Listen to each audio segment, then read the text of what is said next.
Assalamualaikum warahmatullahi wabarakatuh. Selamat malam teman-teman. Selamat bertemu kembali dengan saya di channel saya Sudiana Masyadi. Kita bincang-bincang lagi teman-teman tentang Taufik yang runner up viralnya, kalah dengan Vina ya tapi cukup viral juga, yaitu topik tentang nasab habaib yang terungkat. Jadi nasab habaib yang ternyata hanya klaim sepihak dan ternyata 550, bahkan ada yang bilang 650 tahun tuh tanpa ada kitab-kitab sejaman yang menguatkan. Jadi itu hanya cerita-cerita dari kalangan mereka sendiri, leluhur mereka sendiri. Jadi mulai jadi Habib As-Sakran itu terus turun-menurun mengatakan bahwa mereka itu keturunan Ubaidillah bin Isa al-Muhajir. Padahal Isa al-Muhajir tidak punya anak bernama Ubaidillah, Ubed. Itu dari catatan sejarah, dari kitab sejaman. Tahu-tahu setelah 500 tahun lebih ada muncul kitab dari As-Sakran bahwa mereka itu bin Ubaidillah bin Isa al-Muhajir. Nah gitu. Kalau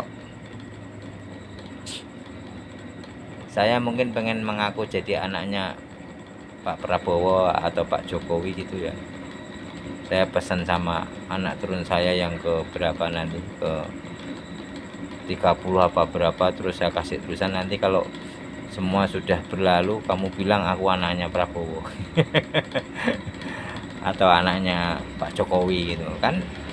Orang di kemudian hari kan nggak tahu itu, kalau nggak diteliti lagi kan. Ternyata setelah kitabnya diteliti, tulisan-tulisan berita-berita diteliti, Jokowi nggak pernah ada namanya yang punya anak Sudiono anaknya Pak Jokowi itu 3 kok gitu. Jadi Gibran, Kaisang sama Kahiyang, kok ada Sudiono tiba-tiba setelah 550 tahun.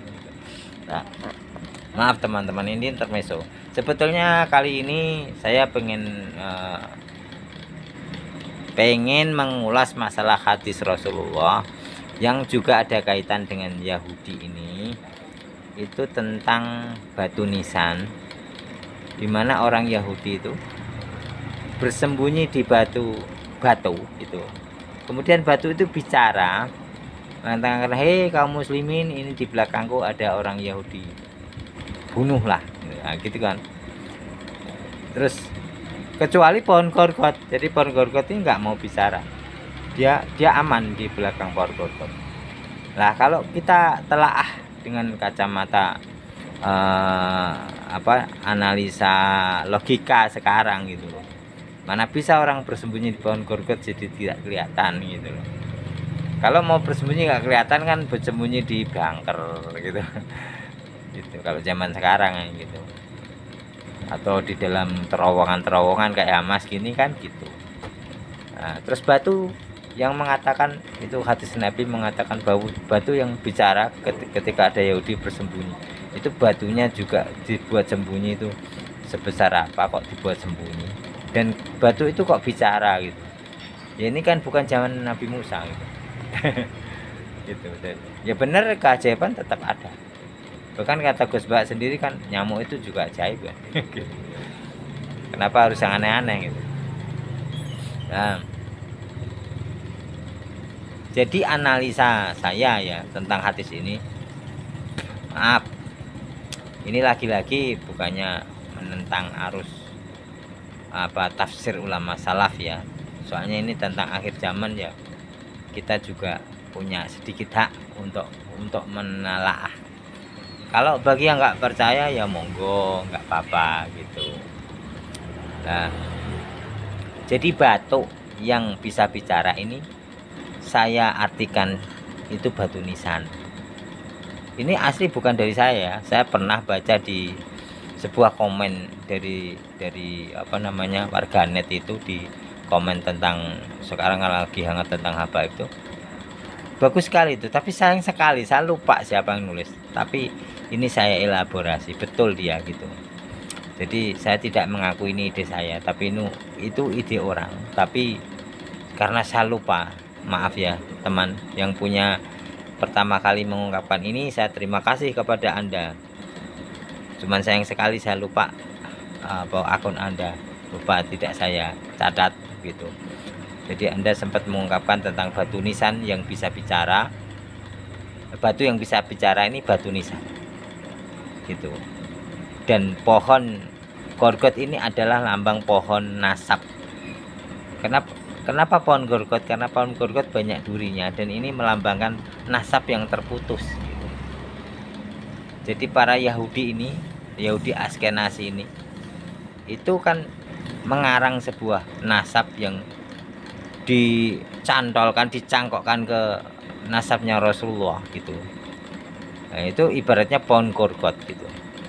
Mereka bersembunyi di pohon gorgot, dan terbukti sudah 200 tahun kan mereka bersembunyi di pohon gorgot, pohon nasab ini, tanpa banyak orang mengetahui gitu, aman-aman saja. Apalagi di backup sama Belanda pada masa itu. Belanda mendatangkan mufti Utsman bin Yahya untuk diangkat menjadi mufti Batavia atas rekomendasi Snogorgonje. Kita tahu Snogorgonje kan seorang hafidz Quran, dan dia seorang yang paham karena belajar di Madinah waktu itu, di Mekah ya. Kemudian akhirnya mempengaruhi orang Aceh, dan orang Aceh akhirnya sedikit lunak kepada Belanda. Akhirnya Belanda mendirikan benteng di situ, yang pertamanya itu katanya buat perdagangan.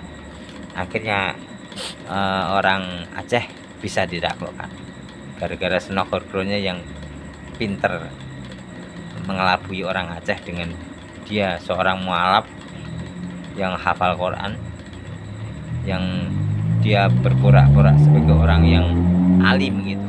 Nah, Utsman bin Yahya ini orang Yahudi Yaman yang direkomendasikan oleh Snogorgonje untuk dihadirkan di Indonesia beserta rombongannya untuk menandingi hegemoni dari Nahdlatul Ulama.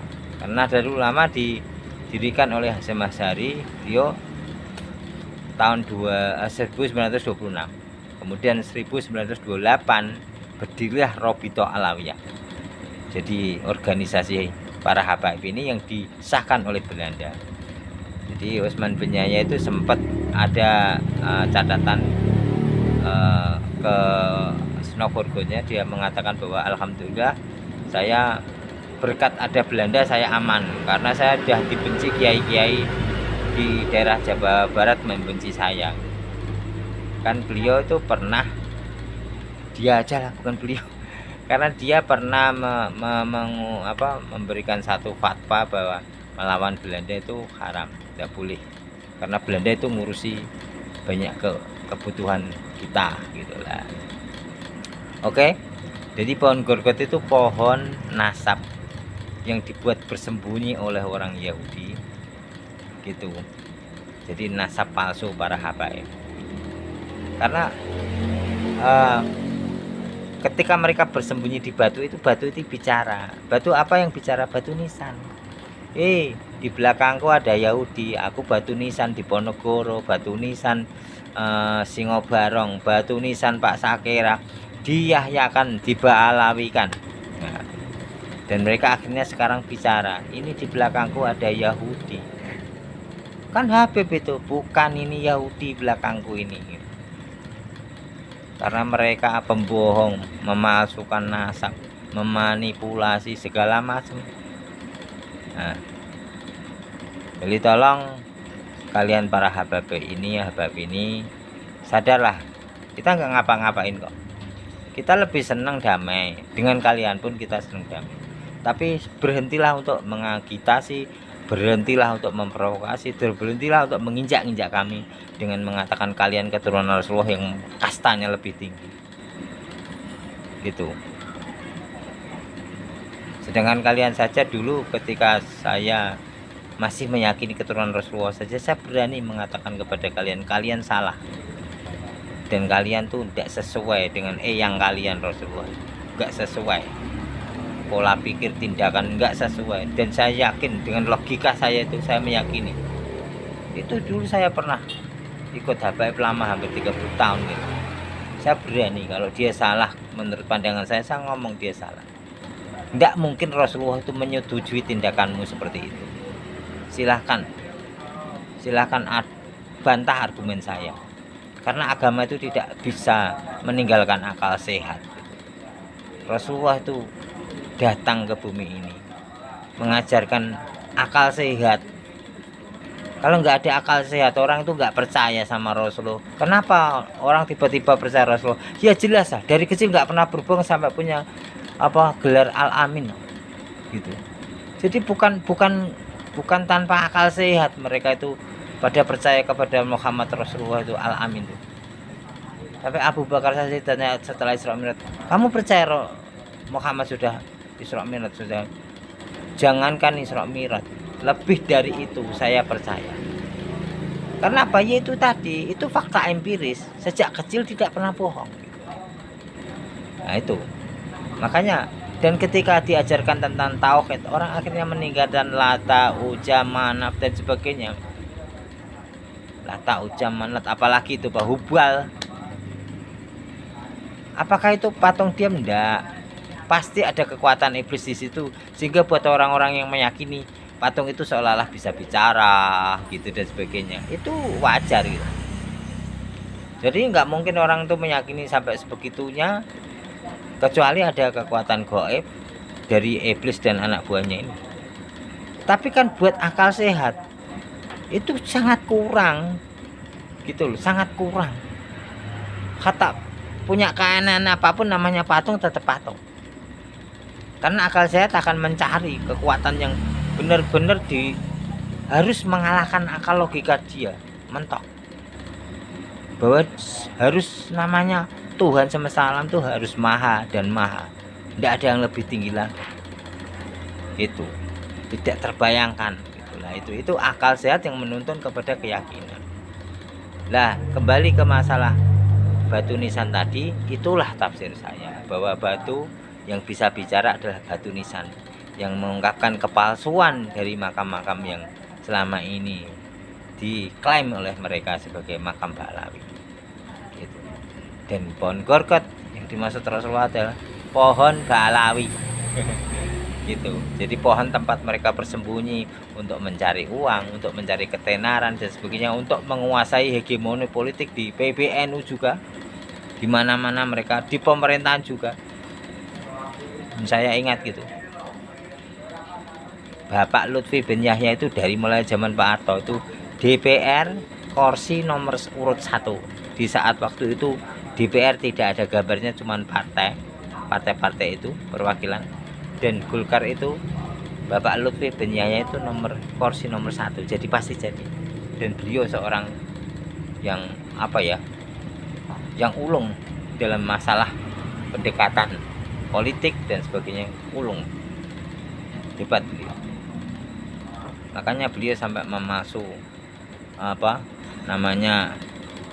jatman, maksudnya memberikan jatman yang sebelumnya sudah ada gitu. Ini bisa dicari di kesaksian Romo Kiai Haji Khalwani dari Purworejo.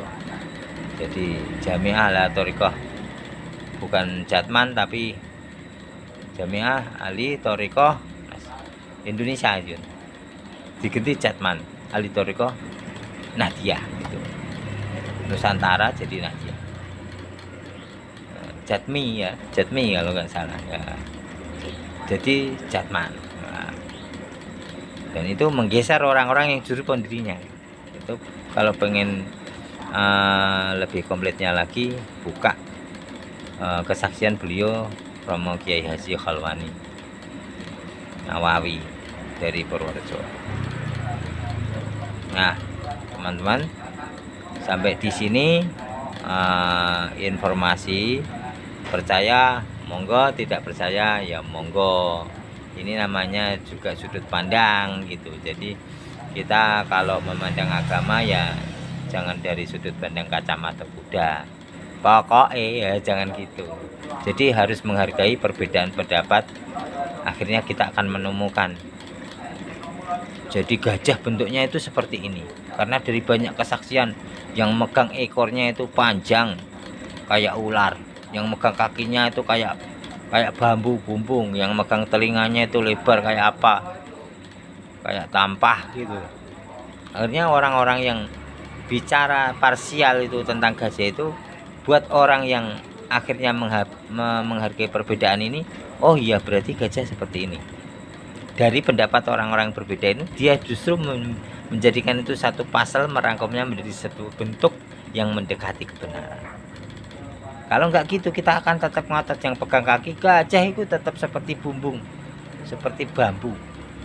Yang pegang perut gajah itu seperti beduk, tetap gitu. Tapi kalau kita mau mendengarkan pendapat orang lain, akhirnya oh iya ya, akhirnya timbul satu pemahaman yang lebih holistik gitu, lebih komprehensif itu. Sampai di sini teman-teman, semoga ini bermanfaat. Kalau ada kesalahan mohon dimaafkan, dan semoga kita semua bangsa Indonesia ini selamat sampai terbitnya matahari. Jadi kita ini masih di zaman kegelapan ya, seperti Rasulullah pernah mengatakan di dalam sebuah hadis, tapi saya cari kok nggak ketemu. Dulu saya pernah baca bahwa dunia ini diputar 700 tahun kegelapan dan 700 tahun terang benderang, dan ini kita mau memasuki zaman terang benderang, dan waspadalah, guncangan akan sangat luar biasa. Wabillahi taufik walhidayah. Wassalamualaikum warahmatullahi wabarakatuh.